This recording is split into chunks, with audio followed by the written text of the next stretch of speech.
നമ്മുടെ നാവിന്റെ തുമ്പത്ത് എപ്പോഴും വന്നു പോകുന്ന ഒരു പ്രയോഗമാണ് മാഷാ അല്ലാഹ് എന്ന് പറയുന്നത്. പക്ഷെ എന്തിനാണ് ഞാനത് പറയുന്നത്? ഇതിന്റെ ഗൗരവം എന്താണ്, ഇതിന്റെ അർത്ഥം എന്താണ്, പൊരുൾ എന്താണ് എന്നൊക്കെ ചോദിച്ചാൽ ഒരു പക്ഷേ മഹാഭൂരിഭാഗത്തിലും അറിയില്ല എന്നതാണ് വാസ്തവം. അതാണ് പ്രയോഗത്തിൽ നിന്ന് തന്നെ നമുക്കത് മനസ്സിലാക്കാൻ കഴിയും. അതുകൊണ്ട് അതും ശരിക്കും നമ്മൾ പഠിച്ചു വെക്കേണ്ട ഒരു കാര്യം. എന്താ ഈ മാഷാ അല്ലാഹ് എന്ന് പറയുന്നതിന്റെ അർത്ഥം? മാഷാ അല്ലാഹു എന്നാണ്. അഥവാ അല്ലാഹു സുബ്ഹാനഹു വ തആല ഉദ്ദേശിച്ച ഒന്ന്. അതിന്റെ പരിപൂർണമായ രൂപം വിശുദ്ധ ഖുർആൻ തന്നെ വന്നിട്ടുള്ളത് മാഷാ അല്ലാഹ് ലാ ഖുവത ഇല്ലാ ബില്ലാഹ്.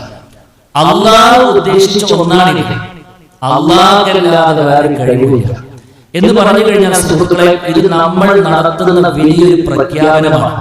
അഥവാ എന്ത് നമുക്ക് ലഭിച്ചു കഴിഞ്ഞാലും ഇതെന്റെ അല്ലാഹു സുബ്ഹാനഹു വ തആല തന്നതാണ്. ഇത് റഹ്മാനായ റബ്ബിന് ഉണ്ടാകണമെന്ന് പിന്നെ വിചാരിച്ചത് അല്ലാഹു ഉദ്ദേശിച്ചത് കൊണ്ട് മാത്രമാണ് എനിക്കിത് കിട്ടിയത്. വേറൊരാൾക്കും ഇതിൽ പങ്കില്ല, വേറൊരാൾക്കും ഇതിൽ യാതൊരുവിധ പങ്കുമില്ല എന്ന ഒരു തൗഹീദ് കൂടെ കലർന്നിട്ടുള്ള പ്രഖ്യാപനമാണ് അത് എന്നും.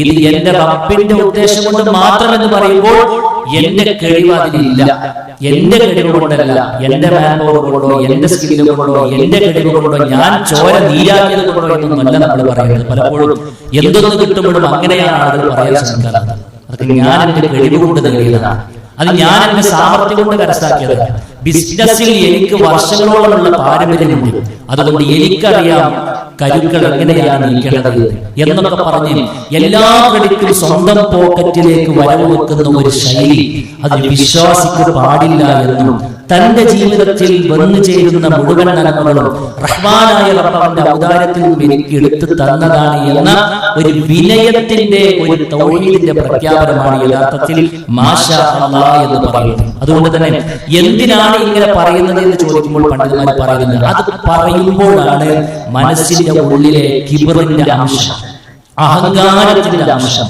ഒരിറ്റ അഹങ്കാരത്തിന്റെ അംശം അറിയാൻ ഒരു പക്ഷേ നമ്മുടെ സ്വർഗ പ്രവേശനം തടയപ്പെടാൻ സുഹൃത്തുക്കളെ. അതുകൊണ്ട് അവിടെ പോലും പിശാചിന് നമ്മൾ നിന്നുകൊടുക്കാതെ അഹങ്കാരത്തിൽ നിന്ന് ഒരു കണിക പോലും നമ്മുടെ സംസാരത്തിലോ നമ്മുടെ മൈൻഡിലോ വരാതെ പരിപൂർണമായ റഹ്മാനായ റബ്ബിലേക്ക് ഇട്ടുകൊടുക്കുന്ന വല്ലാത്തൊരു വാക്കാണ് അത് എന്ന് നമ്മൾ മനസ്സിലാക്കി വെക്കേണ്ടതുണ്ട്. എപ്പോഴാണ് ഇത് ചെല്ലുന്നത്, എപ്പോഴാണ് ഇത് ചെല്ലുന്നത്? സാധാരണഗതിയിൽ ആളുകളൊക്കെ മാഷാ അല്ലാഹ് എന്ന് പറഞ്ഞത് വെരി ഗുഡ് എന്ന് പറയുന്ന ഒരു സാധനമാണ്, ഉഷാറായിട്ടുണ്ട്, അടിപൊളിയായിട്ടുണ്ട് നമ്മൾ സാധാരണ പറയേണ്ട ഒരു ഘട്ടത്തിലാണ് എപ്പോഴും മാഷാ അല്ലാഹ് കയറുന്നില്ല. അങ്ങനെയല്ല. ഇസ്ലാം പഠിപ്പിക്കുന്ന മാഷാ അല്ലാഹ്, ഇസ്ലാം പഠിപ്പിക്കുന്ന മാഷാ അല്ലാഹ് അവനവൻക്ക് അല്ലാഹു എന്തെങ്കിലും നിഅമത്ത് നൽകിയത് കാണുമ്പോഴാണ്, അവനവൻക്ക് എന്തെങ്കിലും നിഅമത്ത് നൽകിയതായി കാണുമ്പോഴാണ് മാഷാ അല്ലാഹ് എന്ന് പറയുന്നത്. അത് ശരിക്കും നമ്മൾ മനസ്സിലാക്കി പറഞ്ഞിട്ടില്ല എങ്കിൽ ഒരു ശിക്ഷ തന്നെ നമുക്ക് വന്നേക്കാമെന്നാണ് സത്യം. ഇന്ന് പോലും നമ്മൾ ഒരു പക്ഷേ ഓതിച്ച സൂറത്തുൽ കഹ്ഫിലെ ചില വാചകങ്ങൾ തന്നെയാണ് ഞാൻ ആമുഖമായി കൊണ്ട് നിങ്ങളെ കേൾപ്പിച്ചത്. സുഹൃത്തുക്കളെ, റഹ്മാനായ റബ്ബ് ഒരുപാട് കഥകൾ, ഒരുപാട് സംഭവങ്ങൾ നമുക്ക് മാതൃക ഉൾക്കൊള്ളുവാനും ഗുണപാഠങ്ങൾ സ്വീകരിക്കുവാനും വേണ്ടി സൂറത്തുൽ കഹ്ഫിൽ കൊണ്ടുവന്നിട്ടുണ്ട്. അതുകൊണ്ട് തന്നെയാണ് ആ സൂറത്തുൽ കഹ്ഫ് ഓരോ ആഴ്ചയിൽ വായിക്കുന്നത് നല്ലതാണ്. കാരണം ഓരോ കഥകളിലൂടെ നമ്മുടെ വായനകൾ പോകുമ്പോഴും നമുക്ക് കിട്ടുന്ന ഗുണപാഠങ്ങൾ വ്യത്യസ്തങ്ങളാണ്. അവിടെ ആ നിലയ്ക്ക് സൂറത്തുൽ കഹ്ഫിൽ 29ാമത്തെ ആയത്തിൽ റഹ്മാനായ റബ്ബ് രണ്ട് കൂട്ടുകാരുടെ കഥ പറയുന്നു, രണ്ട് ചങ്ങാതിമാരുടെ കഥ. രണ്ട് ചങ്ങാതിമാരുടെ വരാനുള്ള പ്രത്യേകത എന്താണ്? ഒരു മനുഷ്യന് അല്ലാഹു സുബ്ഹാനഹു വ തആല രണ്ട് തോട്ടങ്ങൾ കൊടുത്തു, രണ്ട് തോട്ടങ്ങൾ. അന്നത്തെ തോട്ടം എന്ന് പറഞ്ഞാൽ സമ്പൽ സമൃദ്ധിയുടെ അടയാളമാണ്. ഒരുത്തർക്ക് നല്ലൊരു തോട്ടം എന്ന് പറഞ്ഞാൽ അവനാണ് അവിടുത്തെ ഏറ്റവും വലിയ രാജാവ്. ശരി, അങ്ങനെ രണ്ട് വലിയ മുന്തിരിത്തോട്ടങ്ങളാണ് പറയുന്നത്. രണ്ട് വലിയ മുന്തിരിത്തോട്ടങ്ങൾ, ചുറ്റും ഈന്തപ്പന തൈകളാൽ ഇവിടമാണ്. അതിന്റെ ഉള്ളിലാകട്ടെ കൃഷി വിഭവങ്ങൾ റഹ്മാനായ റബ്ബ് കൊടുത്തിട്ടുണ്ട്. ഈ രണ്ട് തോട്ടങ്ങൾക്കും മധ്യത്തിലായി അതിന് വേണ്ട വെള്ളത്തിൽ ജലസ്രോതസ്സിന് ആവശ്യമായ പ്രത്യേക നദി അല്ലാഹു സുബ്ഹാനഹു വ തആല ഒരുക്കി കൊടുത്തു. വളരെ എല്ലാ നിലക്കുമുള്ള അന്നത്തെ സമ്പൽ സമൃദ്ധിയുടെ പര്യായമായത് എല്ലാം അവിടെയുണ്ട്. ഈ മനുഷ്യനൊക്കെ കിട്ടിയപ്പോൾ അഹന്തയോടുകൂടെ പറഞ്ഞു വെച്ച ചില വാചകങ്ങളുണ്ട്. ഒന്നുമില്ലാത്ത തന്റെ സുഹൃത്തിനെ കണ്ടപ്പോൾ പറയുന്നു,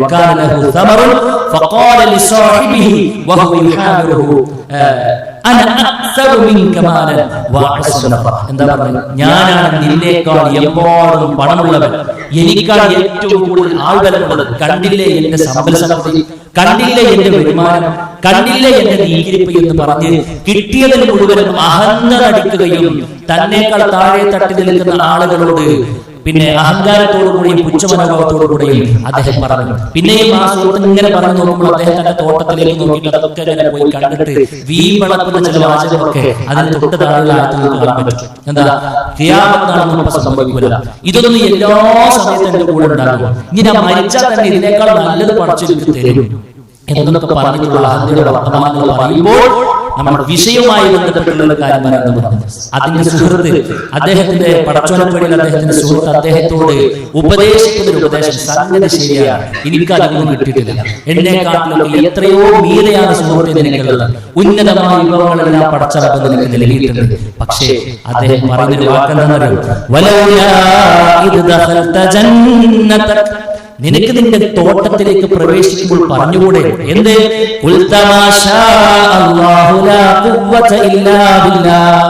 ഇതൊക്കെ കാണുമ്പോ നിനക്കൊരു വാക്ക് പറഞ്ഞൂടെ? ഈ കാണുന്നതെല്ലാം നിനക്ക് നൽകിയത് റഹ്മാനായ റബ്ബാണ്. അല്ലാഹു ഉദ്ദേശിച്ചത് കൊണ്ടാണ് നിനക്കിതൊക്കെ കിട്ടിയത്.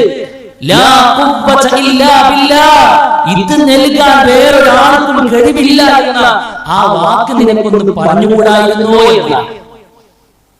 അപ്പൊ എന്താ പഠിപ്പിച്ചത്? സ്വന്തം ഞെൾമച്ചുകൾ കാണുമ്പോൾ നാം പറയുന്ന വാക്കാണ് മാഷാ അല്ലാഹ് ലാ ഖുവത ഇല്ലാ ബില്ലാഹ്. നമ്മുടെ സ്ഥാപനം കാണുമ്പോൾ, നമ്മുടെ ജോലികൾ, നമ്മുടെ മക്കളെ കാണുമ്പോൾ, നമ്മുടെ വാഹനം കാണുമ്പോൾ, നമ്മുടെ വീട് കാണുമ്പോൾ റബ്ബ് നമുക്ക് നൽകിയ അനുഗ്രഹങ്ങളിലേക്ക് നോക്കിയിട്ട് നമുക്ക് പറയാൻ കഴിയണം മാഷാ അല്ലാഹ് ലാ ഖുവത ഇല്ലാ ബില്ലാഹ്. ഇതാണ് നമ്മൾ ഒരു തവണ പറയുന്നത്. പിന്നെ നമുക്ക് ഓർമ്മപ്പെടുത്താൻ വേണ്ടിയിട്ട് പറയാം. ഈ സുഹൃത്ത് മറന്നപ്പോൾ തോട്ടക്കാരനായ സമ്പൽ സമൃദ്ധി ഉത്തുംഗത്തിൽ നിൽക്കുന്ന മനുഷ്യൻ പറയേണ്ട വാക്കാണ് കിട്ടത്. പക്ഷെ അദ്ദേഹം പറഞ്ഞില്ല. അപ്പൊ അദ്ദേഹം പറയാൻ മടിക്കുമ്പോഴോ ഓർമ്മയില്ലാതിരിക്കുന്ന സമയത്തോ ഇത് കാണുമ്പോൾ നമുക്ക് അദ്ദേഹത്തെ ഓർമ്മിപ്പിക്കാൻ വേണ്ടിയിട്ട് പറയാം മാഷാ അല്ലാഹ് ലാ ഖുവത ഇല്ലാ ബില്ലാഹ്. സത്യത്തിൽ യഥാർത്ഥത്തിൽ മാഷാ അല്ലാഹ് ലാ ഖുവത ഇല്ലാ ബില്ലാഹ് എന്ന് പറഞ്ഞ സന്ദർഭം വെച്ചിട്ടുണ്ടല്ലോ പറയാം.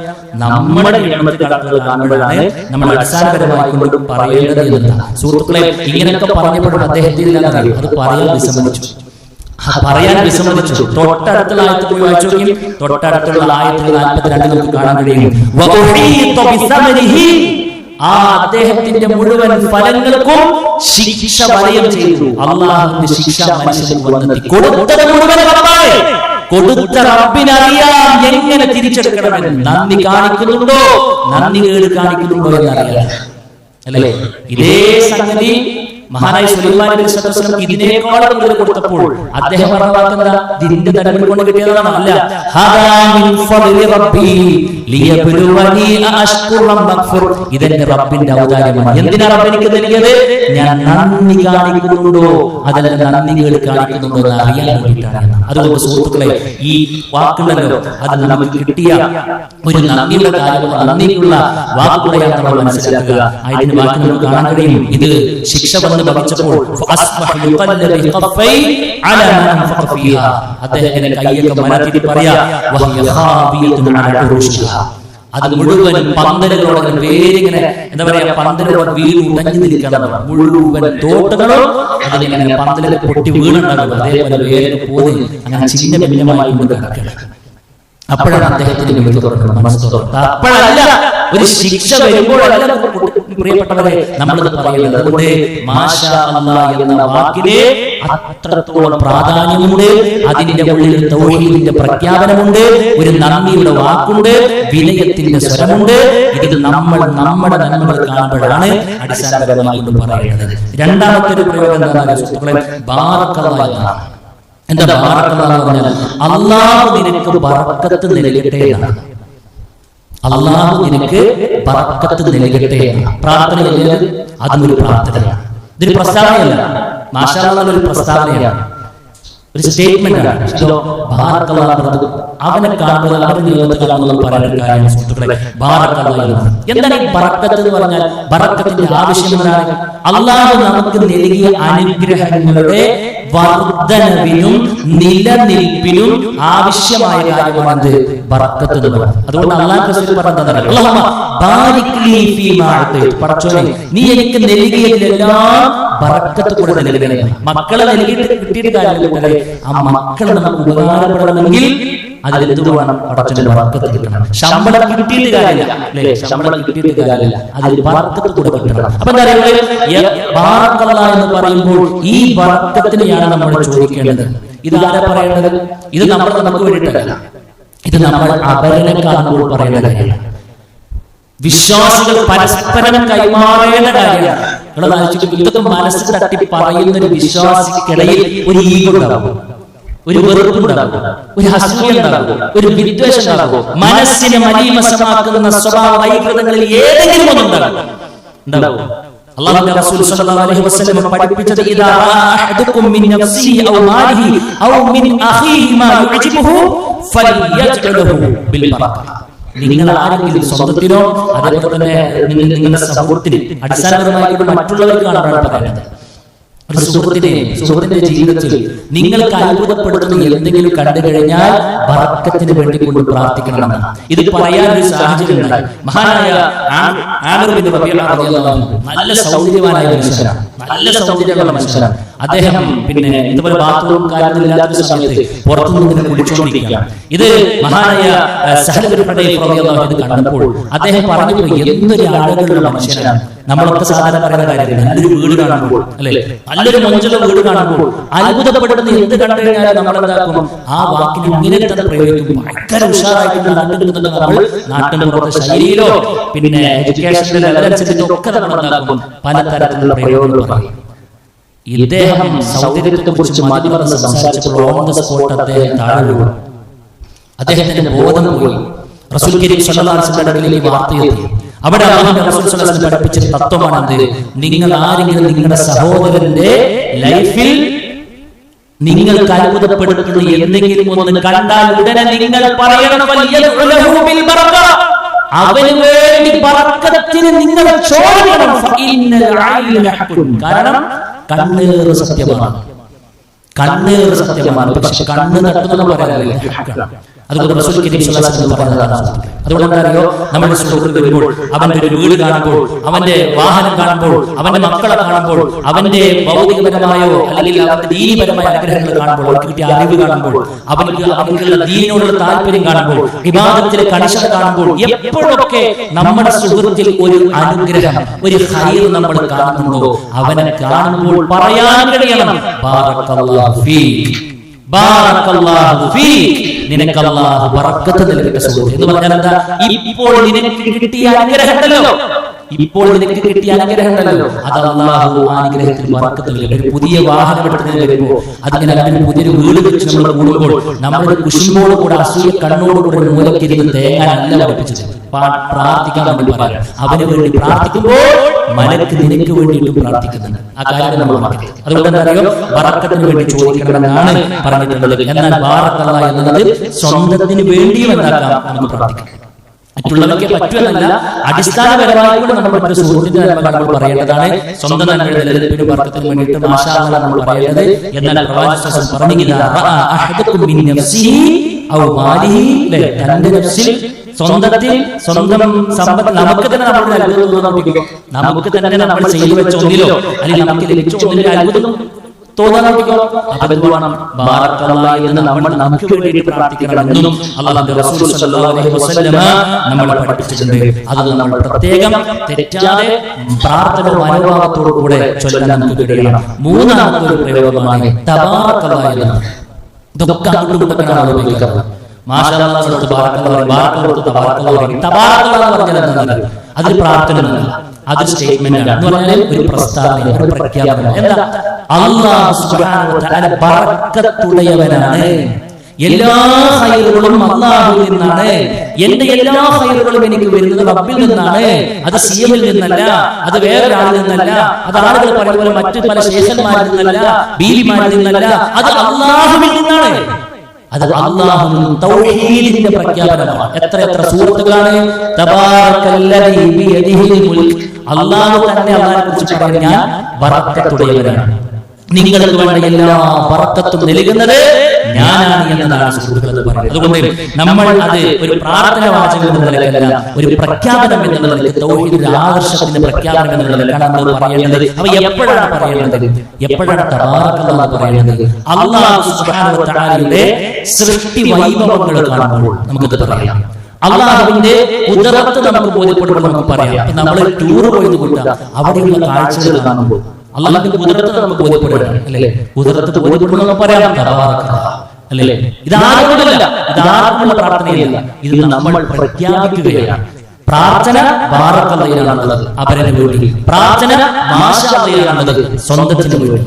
ഇതാണ് ചുരുക്കത്തിൽ അതുമായി ബന്ധപ്പെട്ട് പറയുവാനുള്ളത്. അതുകൊണ്ട് സുഹൃത്തുക്കളെ, മറ്റുള്ള നന്മകൾ കാണുമ്പോൾ നമ്മളിങ്ങനെ അത്ഭുതപ്പെട്ട് ബാക്കിയുള്ള വാചകങ്ങൾ പറഞ്ഞ് ഒരു കണ്ണുകറിന് സാധ്യതയുള്ള ഒരു സ്റ്റേറ്റ്മെന്റ് നമ്മൾ പറയാതിരിക്കുക. ബർക്കത്തിന് വേണ്ടി പ്രാർത്ഥിക്കുക. നമുക്കും ഹൈറാണ് നമ്മൾ മനസ്സിലാക്കുക.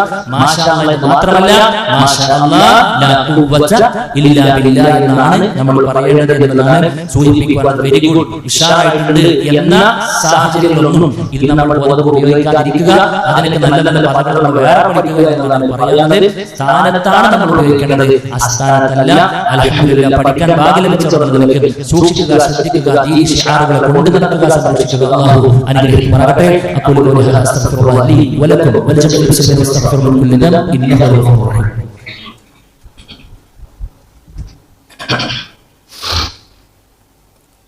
അൽഹംദുലില്ലാഹി വഹദഹു വസ്സലാത്തു വസ്സലാമു അലാ മൻ ലാ നബിയ്യ ബഅദഹു. അല്ലാഹു സുബ്ഹാനഹു വ തആലയുടെ നിയമങ്ങളും നിർദ്ദേശങ്ങളും ഉൾക്കൊണ്ടുകൊണ്ട് ജീവിക്കണമെന്ന് വീണ്ടും ഓർമ്മപ്പെടുത്തുകയാണ്. സുഹൃത്തുക്കളെ, ഒരു വിശ്വാസി ഒട്ടനേകം കാര്യങ്ങൾ അല്ലാഹു സുബ്ഹാനഹു വ തആലയോട് പങ്കുവെക്കുകയും നേടിയെടുക്കുകയും ചെയ്യുന്ന ഒരു ഘട്ടമാണ് അവരുടെ നമസ്കാരം എന്ന് പറയുന്നത്. ഒരുപാട് പ്രാർത്ഥനകൾ, ദിക്റുകളൊക്കെ നമ്മൾ നമസ്കാരത്തിനിടയിൽ പ്രാർത്ഥിക്കാറുണ്ട്. അതിൽ ഏറ്റവും പ്രധാനപ്പെട്ട വളരെ ചെറിയൊരു സമയം കൊണ്ട് ഒരുപാട് കാര്യങ്ങൾ ചോദിക്കുന്ന ഒരു ഘട്ടമാണ് സുജൂദുകൾക്കിടയിൽ ഇരുത്തം എന്ന് പറയുന്നത്. സുജൂദുകൾക്കിടയിൽ ഇരുത്തം എന്ന് പറഞ്ഞു കഴിഞ്ഞാൽ സുഹൃത്തുക്കളെ, പ്രധാനപ്പെട്ട 5-7 വിഷയങ്ങൾ നമ്മൾ ചോദിക്കാൻ വേണ്ടി പറ്റും. റസൂൽ കരീം സല്ലല്ലാഹു അലൈഹി വസല്ലമ ആ ഘട്ടത്തിൽ ഒട്ടനേക പ്രാർത്ഥനകൾ പല രൂപത്തിൽ പ്രാർത്ഥിച്ചതായിക്കൊണ്ട് ഹദീസിൽ കാണാൻ കഴിയും. ഒരു ഹദീസിൽ കാണാൻ കഴിയും, അല്ലാഹു ഗ്ഫിർലി വർഹംനി വജ്ബുർനി വഹ്ദിനി വറസുഖ്നി. 5-6 കാര്യങ്ങൾ ചോദിക്കുന്നത് അല്ലേ? നമ്മൾ എപ്പോഴും ചൊല്ലുന്ന അല്ലാഹു ഗ്ഫിർലി എന്താ സുഹൃത്തുക്കളെ അർത്ഥം?